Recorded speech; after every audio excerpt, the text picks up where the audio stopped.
Two bodies. May now waited 5 months, hoping against all evidence that something would turn up. By January 1982, as a last resort, he announced two linked rewards. The larger, worth about £112,000, would be paid if both women were recovered alive. For information leading to the solution of the mystery, he would pay £45,000.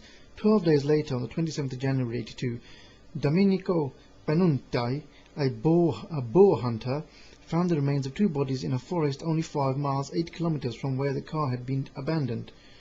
Now this person obviously knew about this reward, and obviously people got moving. Papers found nearby and dental evidence identified the bodies as those of Jeanette May and Gabriella Gurin.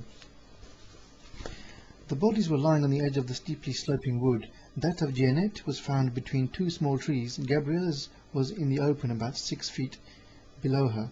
Jeanette's remains were fully clothed. Her handbag was to her right and contained a document case, a purse with 400 in traveller's checks and about 90 lira. On the ground beside the handbag was a makeup bag and her sunglasses. Her car keys were in a pocket, in the pocket of her wind cheater. Gabriella's body had wind cheater. I don't know what that is, but we're going to find out.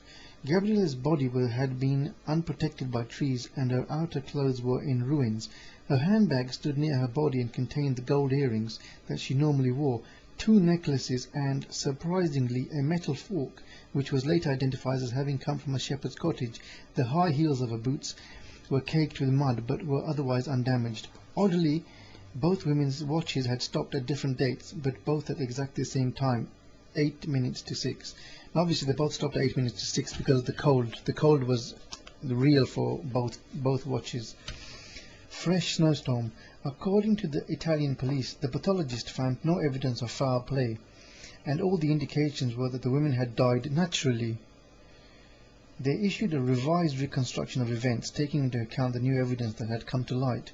While in the shepherd's cottage, the women had dried their hair on the 2 pieces of cloth, then combed it out over the basin and the bath. Before they left, they had put out the fire with the snow, and evidently had then placed the snow and ashes in the bathroom wash basin.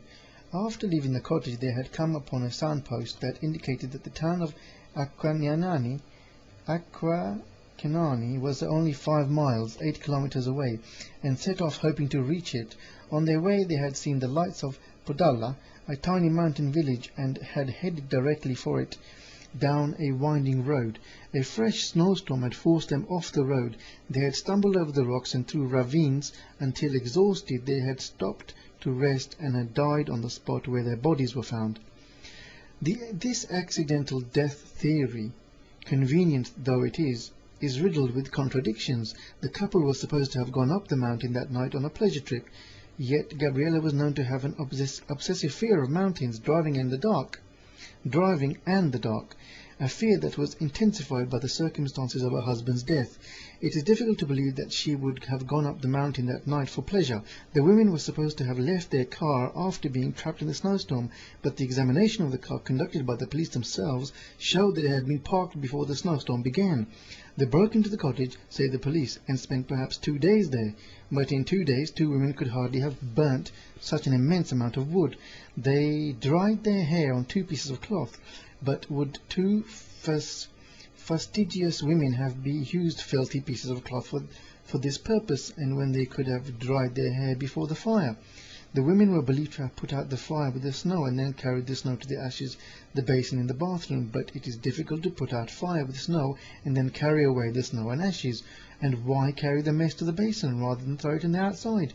The women had struck out for Acquacanina, Acquacanina.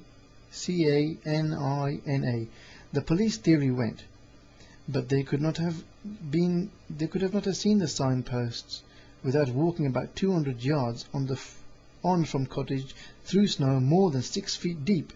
And why would they walk in that direction anyway?